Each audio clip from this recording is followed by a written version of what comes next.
On a cold, silent Halloween night, Ayan found himself once again standing in front of the abandoned Holleridge Mansion, the same place where he and his friends had barely escaped in Part 1. The sky above was dark and heavy, and the broken windows of the mansion stared at him like empty, hungry eyes. Ever since they returned home, Ayan couldn't sleep. Every night he heard the same whisper inside his head, a voice that didn't belong to anyone living. Come back, you left me alone." The voice followed him everywhere, in his room, in the hallway, even when he closed his eyes. It was like someone had moved inside his mind. His phone kept vibrating, Rida and Kabir calling again and again, begging him not to return to the cursed mansion, but Ayan felt as if invisible strings were pulling him forward.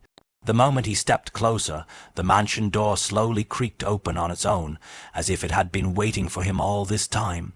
A cold gust of wind rushed past him, and for a second Ayan felt a hand brushing against his shoulder. He froze, but there was no one behind him. Gathering all the courage he had left, he stepped inside, and the door slammed shut behind him with a deafening bang, sealing him in darkness. His flashlight flickered weakly as he moved into the hall.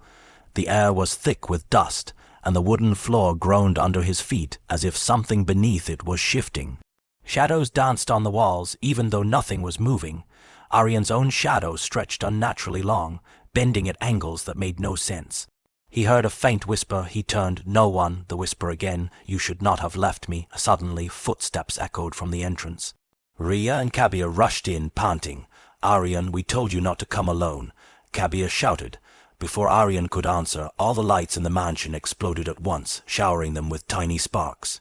The hall went pitch dark except for their flashlights. A mirror on the opposite wall glowed faintly. Ayan lifted his flashlight toward it and froze. The mirror showed all three of them standing together, but behind them stood a fourth figure, tall, thin, pale, with sunken eyes and a gaping mouth. Rida screamed and spun around. Nothing was there, but the reflection remained. Worse, the figure in the mirror slowly lifted its hand and waved at them with a twisted, broken wrist. The mirror cracked loudly. They ran deeper into the mansion, trying to escape the choking fear, but every hallway seemed longer than it should be. Every turn led them back to the same place. They heard soft footsteps behind them, light, but fast, like something crawling rather than walking. "We are not alone," Rida whispered. They reached the basement door. Strange red marks covered the wood, and words scratched violently across it read, "Don't enter." Kabir tried to pull Ayan back, but it was too late. The door swung open itself. The smell of damp earth and rotting wood hit them hard. They descended the stairs slowly. Halfway down, they heard another set of footsteps behind them, perfectly matching theirs. But when they turned, there was no one. The basement was huge and filled with old furniture covered in sheets and dust. At the far corner was a single wooden chair with deep scratch marks all over it. Above the chair, burned into the wall, were the words, "Sit and remember me." Ayan felt dizzy. In a sudden flash of memory not his own, he saw a terrified boy tied to that chair, screaming for help while a dark shadow circled him. Rida grabbed Aryan's arm. "This place isn't just haunted. Someone died here. Someone who hasn't moved on." The chair suddenly rocked on its own, and the basement temperature dropped instantly.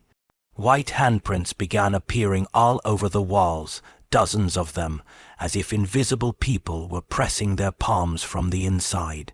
Kabir shouted, "We need to get out now."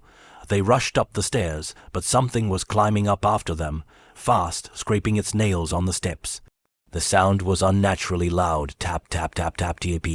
When they reached the top, Ayan saw it clearly for the first time. An elongated shadow-shaped creature crawling on all fours, its head twisted, its mouth ripped wide open, an empty black hole. It lunged at Rida.